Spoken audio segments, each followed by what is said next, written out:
In today's video, I will be reviewing the two builds from set number 75202. That would be the Crate Defensive Outpost with 238 pieces and the Ski Speeder with 462 pieces.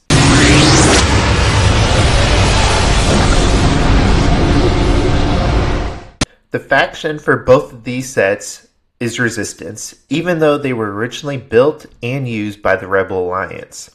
The designation for the Ski Speeder is Land, and it was manufactured by Roach Machines. Roach Machines has not been known to make any other vehicles to date. Ski Speeders were used by Poe, Finn, Rose, and other Resistance pilots to attempt to buy time for an escape off the planet of Crate. They did, in fact, not eliminate a single trooper or piece of equipment, being truly a suicide run. They were known as Reb Squadron, even though you never hear that name referenced in the movie.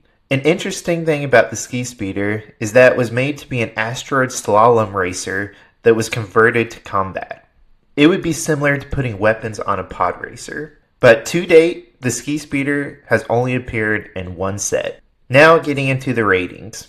This model weighed in at 325 grams, which translates into a strength rating of 32.5. For defense, the Ski Speeder did not have any form of shielding or other defensive abilities. They are clearly seen being destroyed very easily with any hit they took. For this reason, their defense rating is 0. Onto the cargo. This model has space for one pilot, just like we see in the movies. It doesn't have any other secret storage compartment for any other personnel or cargo. Therefore, the cargo rating is 2. Now getting into the speed. The Ski Speeder is a land vehicle, so its engine capability is measured in kilometers per hour.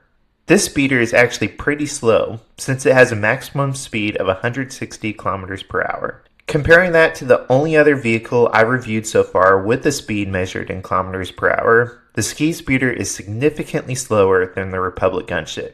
The engine powering the Ski Speeder is currently unknown. These factors give it a speed rating of 3. The final category is the weapons.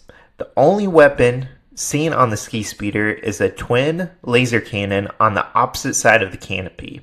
I just want to point out that these pieces and under the cockpit are actually just sensors and wires around the cockpit and not weapons. The model accurately represents the twin medium laser cannons as seen in the movie. The spring launchers on either side of the cannons are just representations for firing of the laser cannon. They do not represent missile launchers. The total for the weapons rating comes out to be 24. This gives the Ski Speeder a total power of 61.5 with 32.5 strength, 0 defense, 2 cargo, 3 speed, and 24 weapons. The second build in the set is the artillery emplacement that the Resistance use on Crate. Similarly, the faction is Resistance, but the designation is Structure. It's kind of interesting since most of the towers we see on Crate have large laser cannons on the sides, whereas this model doesn't have any. I believe we do see a similar tower to this model in the background of this scene, but even those have a larger laser cannon on top of the structure. The entirety of the model weighs in at 222 grams to give it a strength rating of 22. As far as defense is concerned, I grade structures differently than vehicles. I look to see how well a structure protects minifigures. To determine this, I count how many minifigures it gives cover for if it were attacked by a land assault like it was in the movie. In this case, I'm giving it 5 locations of minifigure cover, since 2 can fit in the structure, 2 can hide behind the salt flat wall, and 1 can mount the turret. In total, I'm giving it a defense rating of 2.5. I also grade structures differently for cargo rating. Instead of saying how much cargo or personnel a vehicle can carry, I focus on how much cargo the set has equipped to offer. In this case, the only cargo we see on this set is a couple different tools and a weapons rack for use. In total, I'm giving it a cargo rating of 3. For structures, I eliminate the speed category since they clearly don't move, and I replace it with technology category. For technology, I look at how much technological benefit the model provides. In this case, the tower has a few control panels in it, which tells me that there are probably some battle information and readouts being provided. For this reason, I'm giving it a technological rating of 5. The final rating is the weapons rating. This set, there is a round turret that has a heavy laser cannon on the top with twin blaster cannons beneath it. The tower doesn't have any laser cannons on it, so it doesn't have any weapons to contribute. There is a light blaster cannon mounted on the trench surface, but the main weapon is the turret with a heavy laser cannon on top, followed by a single blaster cannon beneath it.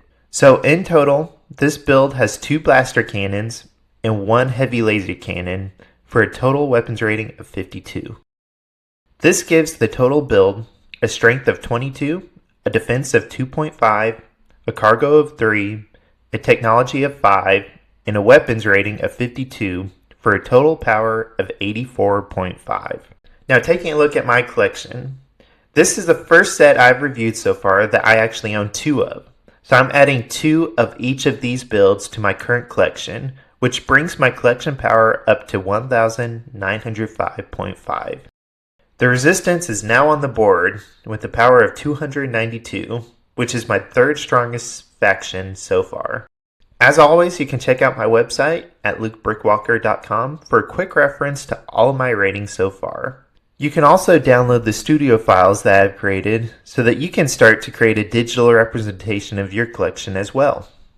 Thank you for watching, and may the Force be with you.